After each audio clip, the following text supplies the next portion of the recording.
Понимаю, что у вас международные отношения. Я вам, как финансист, вам посчитаю, и вы поймете. Прям график. Поскольку будем мы выплачивать вам, чтобы это не было, а то вы заранее уже говорите, что вы берете. Спасибо. Вы мне выплачивать ничего не будете, я вам деньги не давал. Мы берем от имени Кыргызской Республики. Вы в данной ситуации, как Министерство финансов, выполняете функции финансов. Пишите однозначно 0, берем тогда кредит под ставку 1,56, а не 0,75. Потому что и здесь годовых написано, и тут у вас годовых написано. Чингиз Азаматович, вот я не знаю, как вам еще объяснить, уважаемые коллеги. Основная сумма кредита, подлежащая погашению, выраженная в процентах. Здесь говорится выраженная в процентах основной суммы погашения. Где написано выражено в процентах? Приложение 3, посмотрите. Я вам говорю, вот у вас написано. Я уже на русском читаю, могу на Я вам тоже на русском читаю. Вы чуть сбавьте темпы. Нет, ну я уже объясняю, я говорю, я готов с вами прийти и показать вам. Руслан Мырза, я вам говорю то, что здесь написано. Процент за использование кредитными средствами 0,75 годовых. Здесь написано. И здесь то же самое. Здесь два раза вы в год будете платить. Только уже 1,56. Вы можете понять это? Потом вы еще хвастались, Руслан Мырза, до этого, что мы со Всемирным банком достигли новое соглашение годовое. Теперь на ближайшие несколько лет мы будем брать бескредитные соглашения. Совершенно верно. Так и есть. А что теперь мы с 1 июля 2022 года, если раньше было 50% кредитов, 50% гранта, сейчас Всемирный банк пересмотрел и 100% кредит, но беспроцентно. Эта сумма, давайте вот так возьмите, 25 миллионов долларов США, умножьте на 1,56-25%, сколько будет? Это мы должны выплатить основную сумму на 15 февраля. Умножьте просто, вы сейчас уже поймете. Чингиз Азаматович, позвольте, там понимание абсолютно правильное у вас. 0,75 это процентная ставка, по которой мы заимствуем. Это стандартное соглашение, маровские условия, они во всем мире одинаковые. Теперь по самому графику, в процентном соотношении та сумма, которая разбита вот на графике, вот, она 1,56 будет погашаться из общей суммы.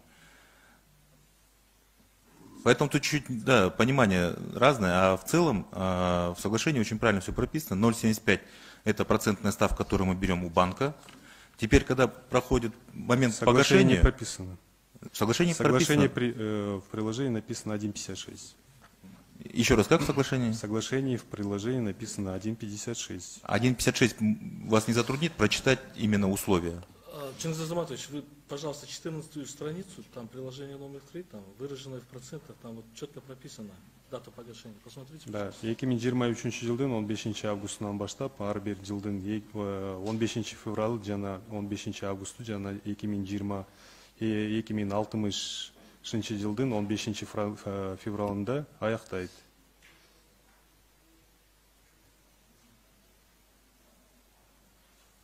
Туравы? Чингиз Азаматович, я не знаю, вот вы сами посудите, я проект соглашения сюда принес, мы принесли сюда, и мы что, вы думаете, здесь обманываем, что ли? Вот процентная ставка, мы говорим, основной, погашение основной суммы, здесь не говорится о процентах. Не, я готов прийти, объяснить. Наул, өкмөттүн өкүлү, мен замминистр, сиз бир жака шашып атасызбы? Биринчиден жайыраак сүйлөң, экинчиден үнүңүздү түшүрүп сүйлөң. Биз уга беребиз, жөн эле сүйлөсөңүз деле. Же кыйкырып өткөрүп берейин. Рахмат, Руслан Сатылганович, бул жерде мына Данияр Амангелдиевич жакшынакай түшүрдү, Данияр Жолдошевич. Сиз мындай жакшынакай түшүндүрүп, шашылбай, так даана керек болсо, Руслан Сатылганович, керек болсо, мына доска турат. Келип, маркериңиз барбы? Ошол жерден көрсөтүп бериңиз. Келиңиз. Geliniz. Давайте.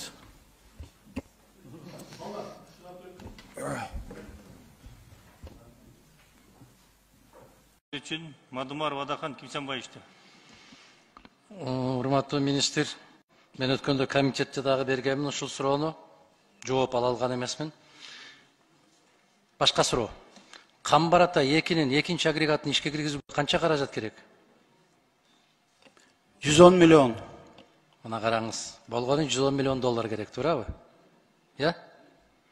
А биз 30 жылдан бери 2 миллиард доллардан ашык тек гана электр тармагын алдык. энергетика тармагына. Камбарата 2-ге окшогондон 20 ГЭСти куруп койсо болмок экен. 10 ГЭСти куруп койсо болмок экен. Ушулар кайда кетти деген суроолор мыйзам ченемдүү да. 2 миллиард доллар кайда кетти? Кумга сиңген суудай болуп. Азыр кесиптештер берип аткан суроо, мына караңыз, коррупция барбы десе жок дегендей кылып атасыз. Кыргызстандагы эң бай үй бүлөлөр бул электр тармагынын жетекчилеринин үй бүлөлөрү. Эң бай үй бүлөлөр. Экинчиси бажыкана, үчүнчүсү прокуратура, анан сот, милиция. Мен өткөндө сизге суроо бердим, калктын канча карызы бар сиздин алдыңызда деп. Сиз айттыңыз 1 тыйын да карызы жок деп. Вакытты токтотсоңуз жигиттер. Туурабы ушул? Халктын Калктын карызы жок сизде. Халк ай сайын төлөйт. Эски карыздары бар, эски карыздар. Бүгүнкү күндө халк убагы менен төлөйт электр энергия акчасын. Эми караңыз. Эми караңыз, урматтуу министр. Долбоордун алкагында тарифтердин чыгымдарын ордун толтуруу үчүн ушул карызды алып атабыз деп атасыңар. Кимдер карыз? Мен өткөндө сурадым, дагы сурайм. 3 эң чоң ишкананы айтыңызчы, кимдердин карызы бар? Бүгүнкү күндө 3 чоң ишкананы алсак, карызы бар, бирок банкрот болуп жабылып кеткен карыздары бар, ишканалар бар. Кимдер ошолор? Эме бар, кайсы карыздары бар, кайсы компаниялар бар? Адахан Кимзамбаевич, аз 1 мүнөт.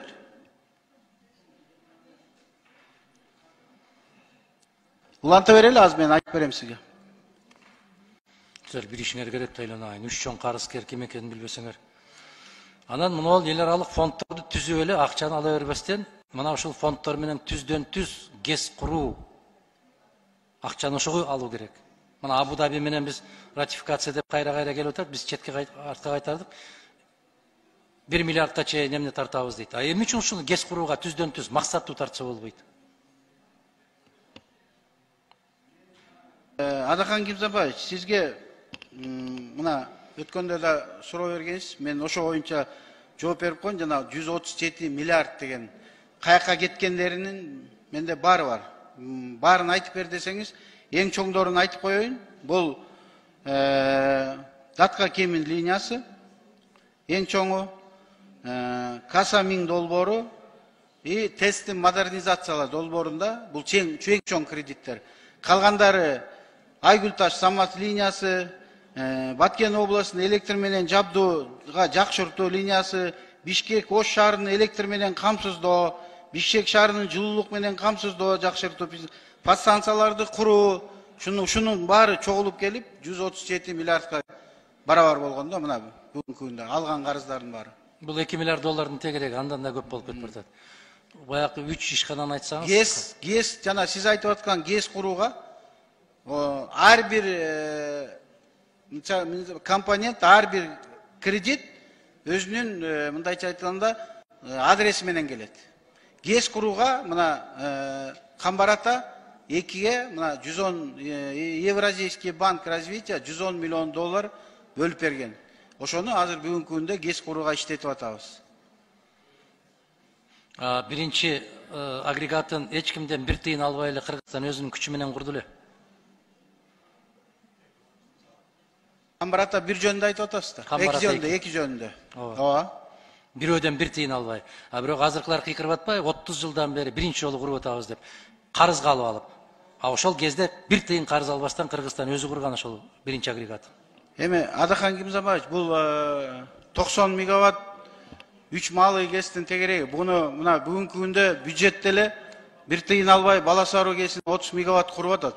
Ошондой эле. Андан тышкары дагы бир 2-3 компонент Каракөл ГЭСи, Орто Токой ГЭСи деп аяка 30% үлүшү менен кирип куруп атат. Бул эми бул кичинекей эле ГЭС 100 мегаватт деген мындайча айтканда бир чоң айылдын эле потреблениясы да. Ошону жолдош министр чоң ГЭСтерге Адахан Кимзамбаевич, мисалы үчүн могу Камбарата 2 деген бул чоң мега проект. Бул биздин Кыргызстандагы потреблениянын жарымын жабат да ошондо. Камбарата 1 ал. Ошону 1 деп айтып атам. Сиз 2 деп атасыз. Ошону сиз айтсаңыз да так маалымат берсеңиздер. Биринчи жолу деп көп кыйкырбасак да. Буга чейин деле курулуп келген, мамлекеттин эсебинен курулуп келген. Биринчи жол ташып алып атат деген сөздөрдү абайласаңыздар дейм. Башкалар түшүнбөсө аларга айтып койсоңуз сиз, мынтип айтпаңыз экинчи болбой калат. Биринчи жолу болсо, биринчи жол деп айтып атабыз да. Мен биринчи жолу Кыргызстан өзүнүн каржысы менен ошол Камбарат 2-ни баштаган деп атам мен. Биринчи агрегаты иштеп атат азыр. Туурабы? 30 жылдын ичинде биринчи жолу куруп атабыз деп кыйкыргандарга айтып атам мен. Ушуну айтып коюңуз. Маалымат туура эмес. 19 жылдан бери, 19 ошондон бери биринчи жолу мына башталып аткан кес жөнүндө айтып атам. Анда 19 жылдан бери, 3 жылдан бери деп коюңуз да анда, 30 жыл деп айтпаңыз. Жок, 2009 деп атам.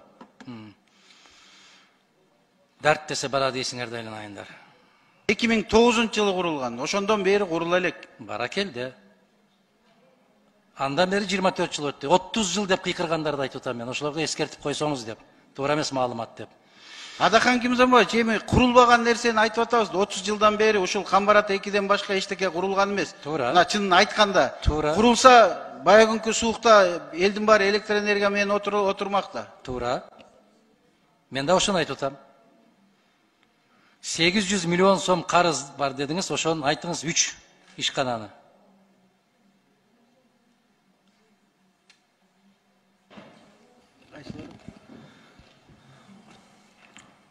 Ошону айтып коесуздарбы?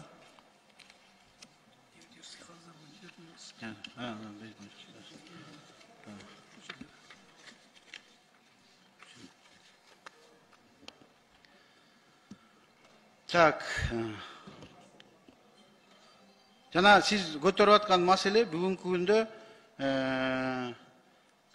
населениянын 60 миллион 064 карызы бар. Населениянын. Кайсы жердики, кайсы калктыкы? Бул мына Чүй, Бишкек, бүт областта бар. Ар бирин айтып бер десеңиз айтып берейин. Чүйдө 9 миллион, Бишкекте 4 миллион, Таласта 10 миллион, Ысык көлдө 5 миллион, 5 миң, 12 Нарында 12 миллион, 7 миллион Жалал Абадта, 9 миллион Ош Бесте. Баарын кошсоңуз 100 миллионго жетпейт экен. 700 миллион кимде? 60 миллион 084 миң сом. Ошол экен, 60 миллион. 800 миллион карыз. Калган 740 миллиону кимдин карызы? Мен кайсы 740 миллионду айтып атам? Сиз 800 миллион жалпы карыз бар да азыр сиздин алдыңызда. Электр керектөөчүлөрдүн. Мен 800 миллион деген жөнүндө айткан жок. Дедиңиз. Мен жазып отурам сиздин деген сөздөрүңүздү. Сиз сурадыңыз, населенияныкы канча карыз бар? Мен Мен населенияны эмес, айтып мага берем. чейинки кесиптешим сурады, канча карыз бар деди, сиз 800 миллион дедиңиз. Билбейм кайсы карыз жөнүндө айтып атасыз.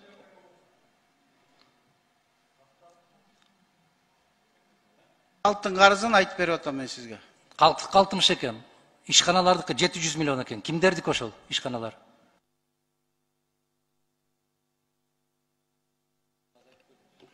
Аз 1 мүнөт.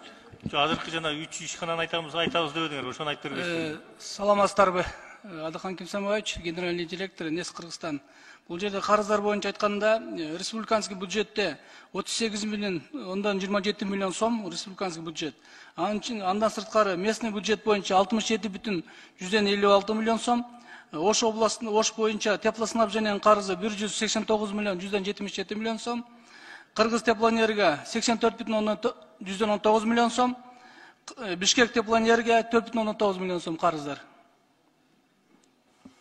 Аппарат